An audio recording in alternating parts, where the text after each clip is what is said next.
শ্রমিক আন্দোলন প্রতিষ্ঠা হওয়ার কারণ হলো দেখবেন নির্বাচনের ময়দানে যেদিন নির্বাচন হয় মাঠে ওই দিন দেখবেন যে পাঁচতলা যে বাড়ির মালিক সে কিন্তু ভোট দিতে যায় না, হাতে কোনো দুই একজন। ভাই ফলো করেন কি কত কি সত্য কি না ভাই?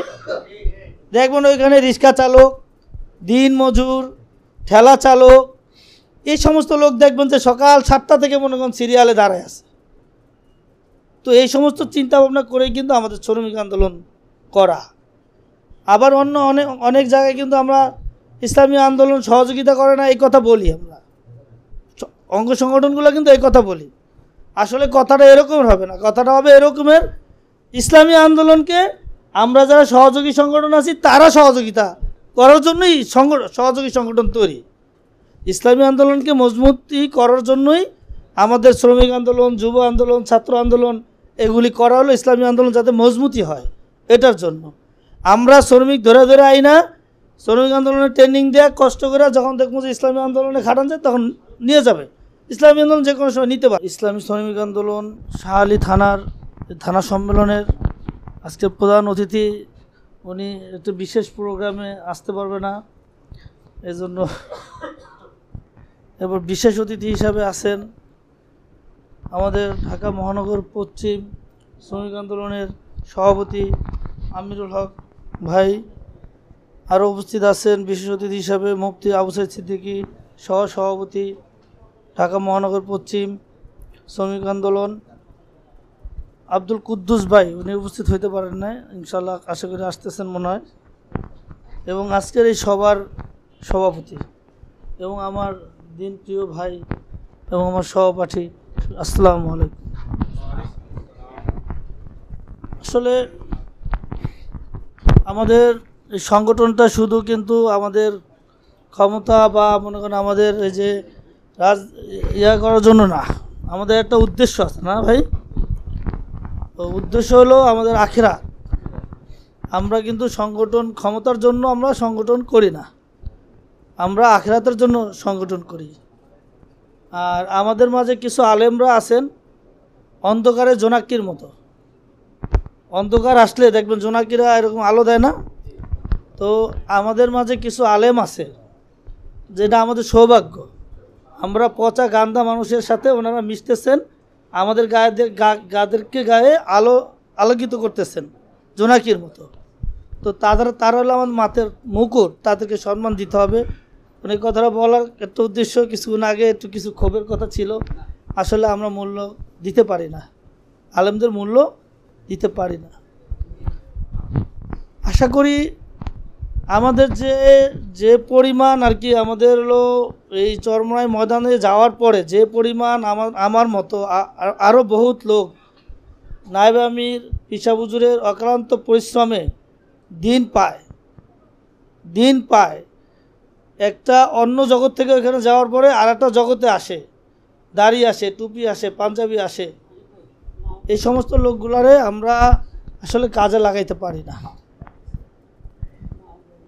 এখন এগুলি মেহনত করতে হবে, যারাই পরবর্তীতে কমিটিতে আসবেন তারা একটু মেহনত তাদেরকে দিতে হবে একটু সময়। যেমন ধরেন আমাদের এই আশেপাশে যতগুলি আর কি আমাদের এই বাংলাদেশে যতগুলি ইসলামিক দল আছে, আপনি দেখেন এই ইসলামিক দলের ভিতরে সবচাইতে কম সময় দিতে হয় আমাদের সংগঠনে। মাসিক একটা মাসিক ইজতেমা হয়, এরপরে একটা হলো সপ্তাহে একটা হালকা জিকির হয়।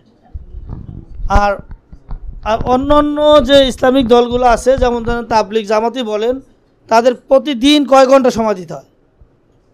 তো এগুলো আমাদের জন্য কিন্তু একটা নিয়ামত, কতদিন সময় দিতে হয়। তারপরে তাদের তো জিহাদ জিনিসটা, যে আমরা যে জিহাদের ময়দানে আসি, এই জিহাদই তো নাই। তো আমাদের তো অনেক সৌভাগ্য, আমরা এমন একটা সংগঠনের সাথে আছি, আমাদের অনেক সৌভাগ্য। তো আর বিশেষ করে শ্রমিক আন্দোলন প্রতিষ্ঠা হওয়ার কারণ হলো দেখবেন নির্বাচনের ময়দানে যেদিন নির্বাচন হয় মাঠে ওই দিন দেখবেন যে পাঁচতলা যে বাড়ির মালিক সে কিন্তু ভোট দিতে যায় না, হাতে কোনো দুই একজন। ভাই ফলো করেন কি কত কি সত্য কি না ভাই? দেখবেন ওইখানে রিক্সা চালক, দিন মজুর, ঠেলা চালক, এই সমস্ত লোক দেখবেন যে সকাল 7টা থেকে মনে করেন সিরিয়ালে দাঁড়ায় আছে। তো এই সমস্ত চিন্তা ভাবনা করেই কিন্তু আমাদের শ্রমিক আন্দোলন করা। আবার অন্য অনেক জায়গায় কিন্তু আমরা ইসলামী আন্দোলন সহযোগিতা করে না এই কথা বলি, আমরা অঙ্গ সংগঠনগুলো কিন্তু এই কথা বলি। আসলে কথাটা এরকম হবে না, কথাটা হবে এরকমের, ইসলামী আন্দোলনকে আমরা যারা সহযোগী সংগঠন আছি তারা সহযোগিতা করার জন্যই সহযোগী সংগঠন তৈরি। ইসলামী আন্দোলনকে মজবুতি করার জন্যই আমাদের শ্রমিক আন্দোলন, যুব আন্দোলন, ছাত্র আন্দোলন এগুলি করা হলো ইসলামী আন্দোলন যাতে মজবুতি হয় এটার জন্য। আমরা শ্রমিক ধরে ধরে আই না, শ্রমিক আন্দোলনের ট্রেনিং দেওয়া কষ্ট করে যখন দেখবো যে ইসলামী আন্দোলনে খাটান যায় তখন নিয়ে যাবে, ইসলামী আন্দোলন যে কোনো সময় নিতে পারবে। কিন্তু আমাদের এখান থেকে উৎপত্ত করতে হবে। আমাদের ভান্ডে যদি লোক না থাকে তাহলে আমরা ইসলামী আন্দোলনে দিতে পারবো, সহযোগিতা করতে পারবো না। এই জন্য ভাই আমরা যতটুকু মিশতে পারবো শ্রমিকদের মাঝে, এই সুযোগটা কি বিএনপি ওই যে জামাত এদের আছে ভাই বলেন?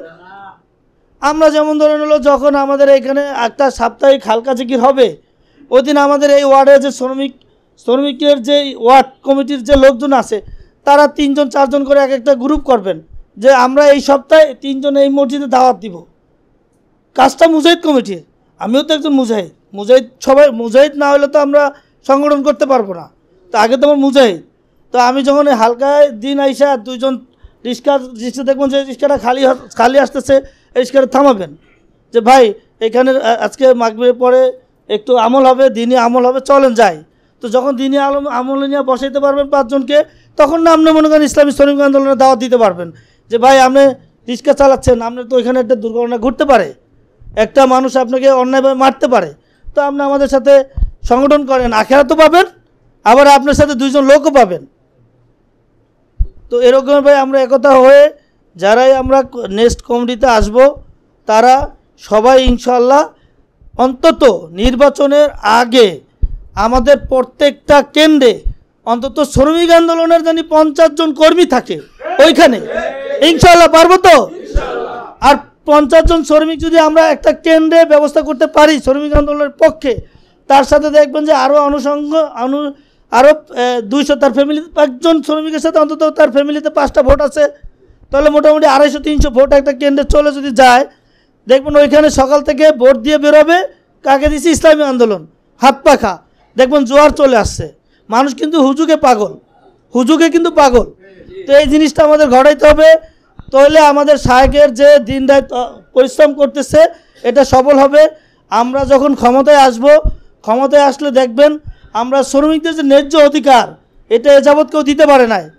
ইনশাআল্লাহ আমাদের শায়েকরা যদি এই ক্ষমতায় আসে প্রত্যেকটা শ্রমিক ন্যায্য অধিকার পাবে, এটা আমার বিশ্বাস। অন্তত আপনারা তো ইনশাআল্লাহ পারবো তো? 50 জন কর্মী দিতে পারবো তো? আর যারাই আমরা পোস্টে আসবো ওয়ার্ড থেকে শুরু করে থানার প্রত্যেকটা সদস্য 20 জন করে আমরা ফিল আপ করবো, এবং এই 20 জন নিয়ে আমি প্রত্যেকটা থানা সফর করবো ইনশাআল্লাহ। আর বিশেষ করে আমি নগর সাংগঠনিক সম্পাদকের দায়িত্ব যেদিন পাইছি সেদিন আমি একটা শপথ করছি যে আমার এই মহানগর পশ্চিমের যদি কোনো একটা শ্রমিক ভাই কোনো জায়গায় অসুবিধা হয় অন্তত আমাকে স্মরণ করবেন, আমার নাম্বার আপনার থানার সবাই থেকে নেবেন। আমি রাত 2টায় যদি বলেন আমি উপস্থিত হব, না হলে আমাকে আর পরের দিন প্রোগ্রামে আসতে দিবেন না। আমি কথা দিয়ে গেলাম আপনাদের মাঝে ইনশাআল্লাহ নগর পশ্চিম সারা বাংলাদেশের ভিতরে 1 নম্বর হইতেই হবে 200 জনে। আপনারা আমার সাথে সবাই কথা করতেছেন তো? ইনশাআল্লাহ কাজ করবেন তো? ইনশাআল্লাহ আপনারা ডাকলে আমি আসবো, আবার আমি ডাকলে জানি আপনাদেরকে পাই। এই বলে আমার সংক্ষিপ্ত আলোচনা শেষ করলাম। আসসালামু আলাইকুম ওয়া রাহমাতুল্লাহ।